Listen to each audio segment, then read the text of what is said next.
Halo semuanya, kembali lagi nih bersama kami Sederet Info. Untuk video kali ini, aku ingin membahas alur cerita film stop motion berjudul Kubo and the Two Strings. Film ini dirilis pada tahun 2016, namun walaupun film ini terlihat animasi, alur cerita dalam film ini cukup keren dan ada makna terpendam di dalamnya. Tapi sebelumnya kami peringati bahwa film ini mengandung full spoiler. Untuk kalian yang tidak suka dengan hal yang berbau spoiler, bisa menonton film originalnya. Tapi jika kalian sudah penasaran dengan alur cerita film ini, bisa simak video ini sampai selesai. Tapi sebelum masuk ke pembahasan, jangan lupa dulu untuk klik tombol subscribe dan tanda loncengnya, biar kalian tidak ketinggalan video-video terbaru dari kami.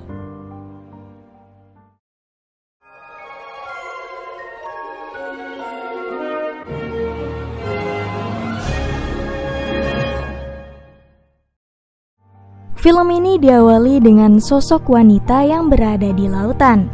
Di saat itu juga cuaca sedang badai dan ada beberapa ombak yang menerjang dirinya. Ia pun berusaha menghindari ombak tersebut dari kemampuan gitarnya. Namun datanglah ombak lain yang tidak bisa ia hindari hingga dirinya terdampar ke pantai.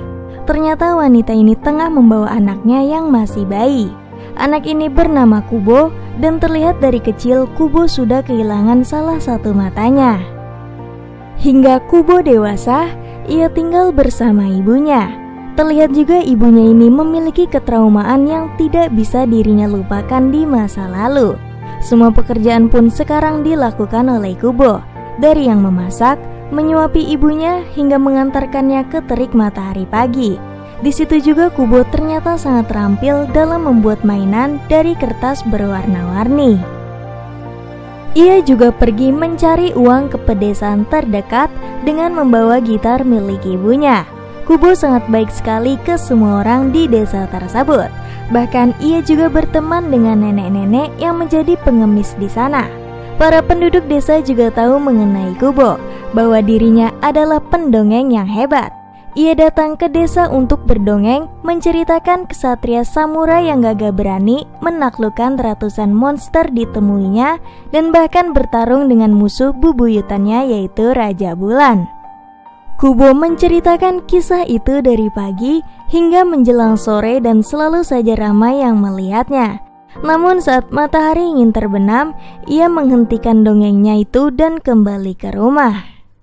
Saat matahari benar-benar terbenam, ibunya kini kembali normal.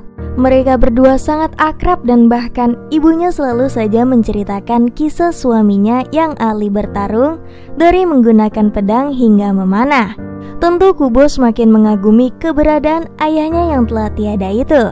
Ibunya juga menyuruh Kubo berjanji untuk pulang sebelum malam hari, karena Raja Bulan selalu berusaha menemukannya.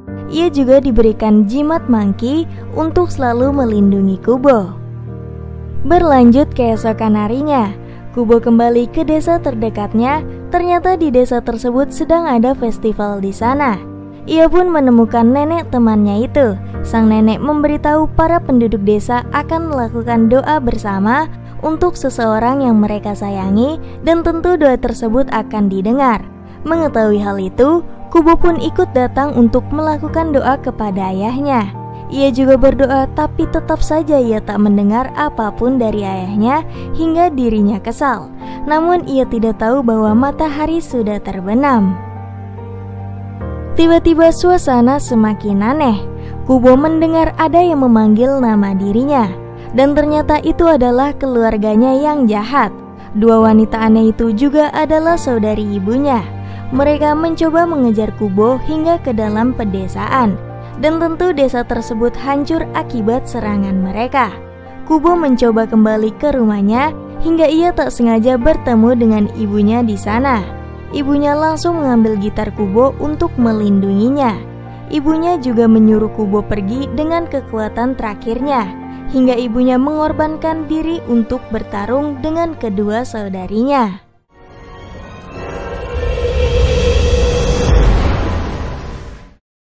Scene berlanjut ke Kubo yang telah diterbangkan cukup jauh. Ia terjebak di hujan salju bersama Monkey yang bisa berbicara. Monkey tersebut adalah jimat yang selalu dibawa oleh Kubo. Karena kekuatan terakhir ibunya lah yang membuat dirinya bisa hidup.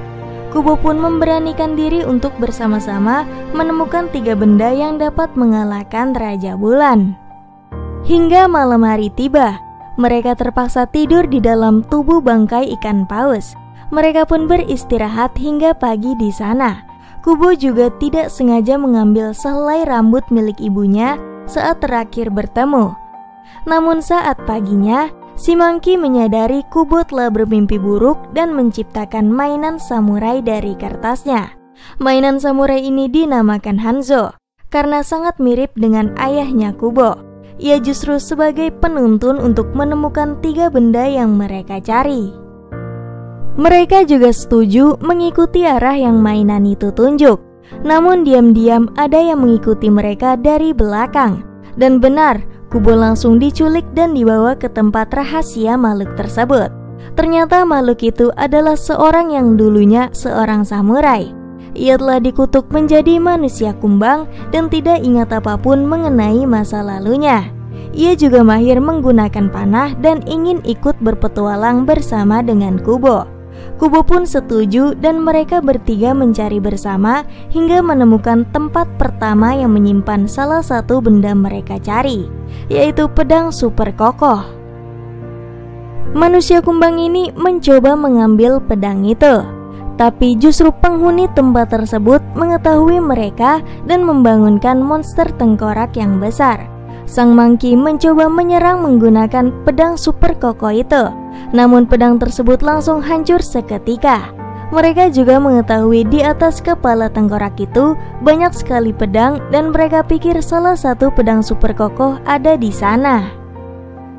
Mereka bertiga mencoba menyerang tengkorak raksasa dan berusaha mengambil satu persatu pedang di kepalanya. Hingga samurai kumbang dan Monkey ingin dikalahkan, Kubo akhirnya berhasil menemukan pedang super kokoh dan tengkorak raksasa hancur dengan sendirinya.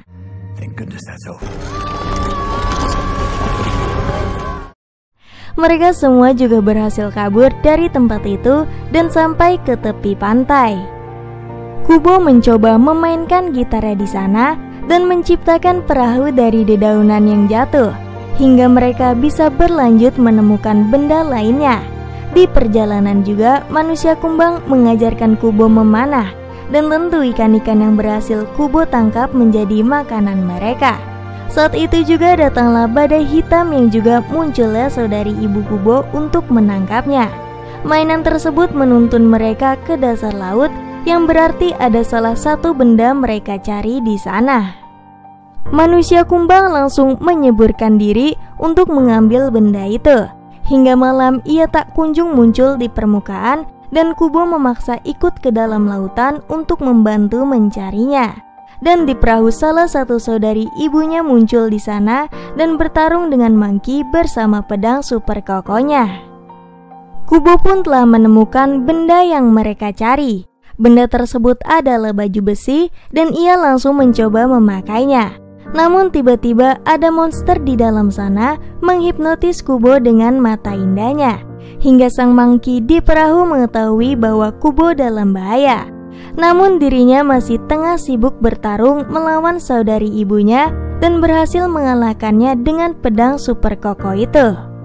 Di dalam lautan, manusia kumbang melihat Kubo yang ingin dimakan oleh monster mata itu langsung mencoba menyelamatkannya. Hingga di atas perahu Kubo kembali selamat dan membangun kembali perahu yang hancur itu.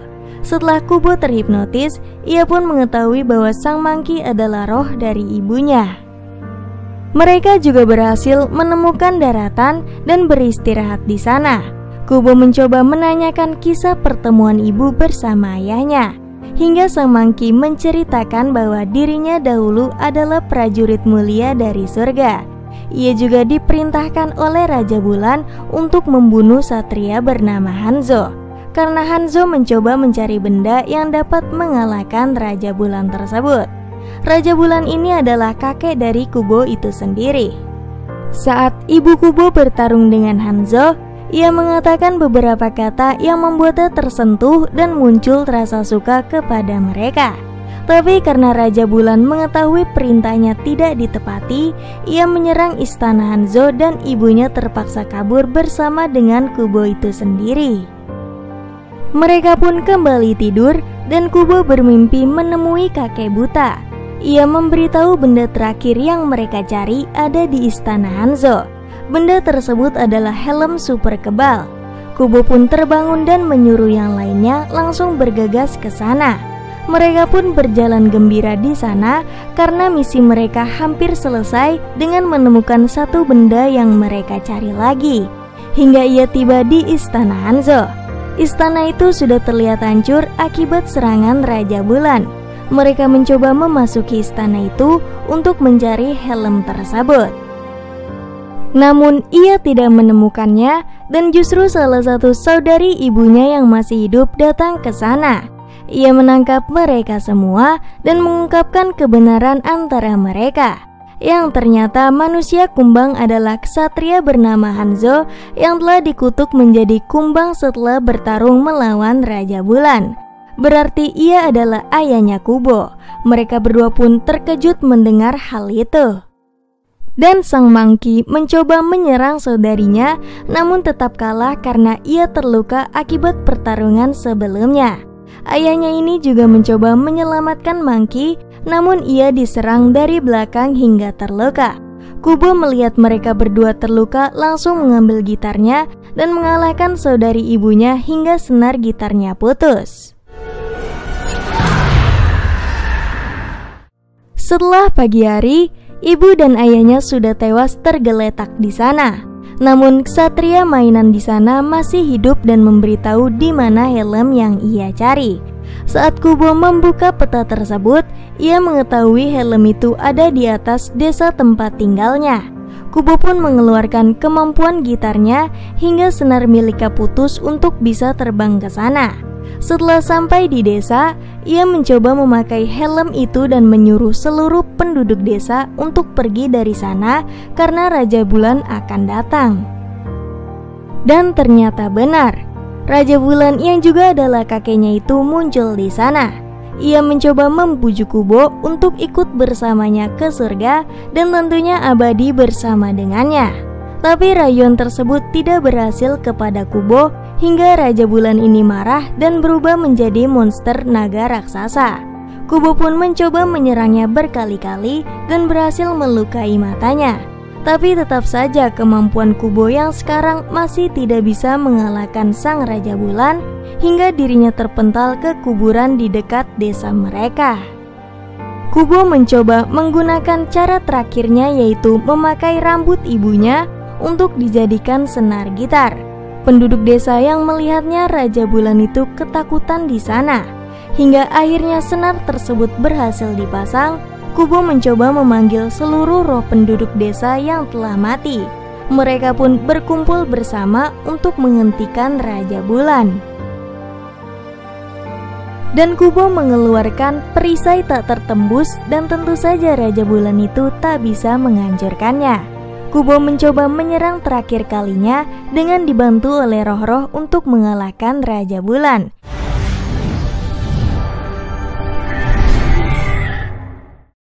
Hingga akhirnya Raja Bulan tersebut kalah, kakek Kubo kembali sadar dalam wujud manusianya. Dan ia tidak ingat apa yang selama ini ia lakukan. Seluruh penduduk desa pun menjelaskan semuanya bahwa kakek Kubo sebenarnya adalah orang baik. Dan tentu kakek beserta seluruh penduduk desa sangat menyayangi Kubo sebagai anak yang gemar sekali berdongeng di desa. Film ini diakhiri dengan Kubo yang kembali berdoa untuk kedua orang tuanya yang telah tiada. Dan tentu saat itu juga arwah orang tuanya mendengar perkataan Kubo di sana dan mengikhlaskan kepergian mereka dengan damai. Lalu film ini pun tamat. Nah, gimana? Cukup keren bukan mengenai alur cerita film Kubo yang satu ini? Tentu saja film ini banyak sekali mengandung pesan moral di dalamnya. Diawali dengan orang tua Kubo yang sangat menyayangi dirinya, para penduduk desa yang juga berteman baik dengannya, serta kakek Kubo yang mendapati kekuatan terkuat di surga, melupakan dirinya berasal dari manusia yang lemah, tak bisa hidup tanpa bantuan seseorang. Itulah alur cerita yang bisa kami berikan di video ini. Jika kalian punya rekomendasi film-film menarik lainnya, bisa beritahu kami di kolom komentar. Jika kalian suka dengan video ini, bisa share ke teman-teman kalian. Terima kasih sudah menonton, dan sampai jumpa di video berikutnya.